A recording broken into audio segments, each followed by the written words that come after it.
Morning class. आज हम पढ़ते हैं बीकॉम थर्ड ईयर का जो हमारा सब्जेक्ट है वो है हमारा पॉलिटिक्स। और पॉलिटिक्स में हमारा जो टॉपिक आज मोस्ट इम्पोर्टेंट टॉपिक स्टार्ट हो रहा है वो है हमारा क्लासिफिकेशन ऑफ पॉलिटिक्स, यानी अंकेक्षण का वर्गीकरण। अंकेक्षण के वर्गीकरण को आज हम क्लियर करेंगे। इससे पहले आप लोगों को बता दें कि अंकेक्षण की कुछ टॉपिक्स इससे पहले वाले वीडियो में हमारे कंप्लीट हुए हैं, तो आप लोग पिछली वीडियो डे बाय डे देखते जाएं और अपने नोट्स तैयार करते जाएं, जिससे आपको परीक्षा के समय में किसी भी प्रकार की कोई भी दिक्कत नहीं आएगी।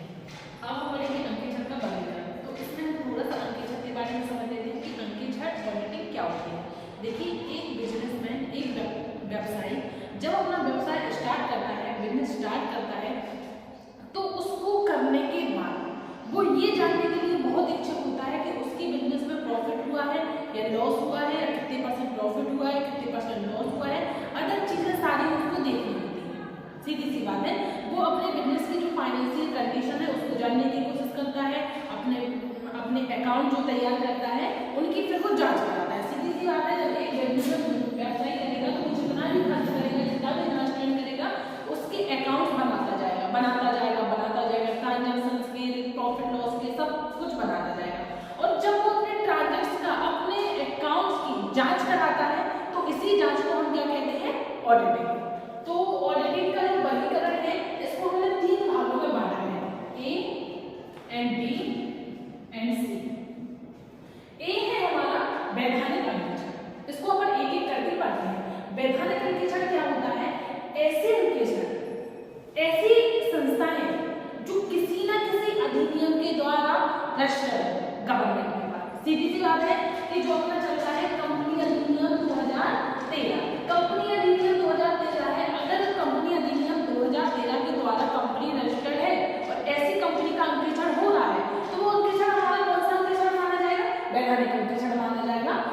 वैधानिक अंकेक्षण में वो आएगा। तो उसका सीधी सी डेफिनेशन है, वैधानिक अंकेक्षण वे अंकेक्षण होते हैं जिनका गवर्नमेंट के पास किसी न किसी कानूनी अधिनियम के द्वारा उसकी कंपनी, उसका व्यवसाय किसी न किसी प्रकार से गवर्नमेंट के पास रजिस्टर्ड हो।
इच्छा से भी हो सकता है, कभी भी हो सकता है, और गैर व्यापारिक संस्थाओं का अंग हो जाए। गैर व्यापारिक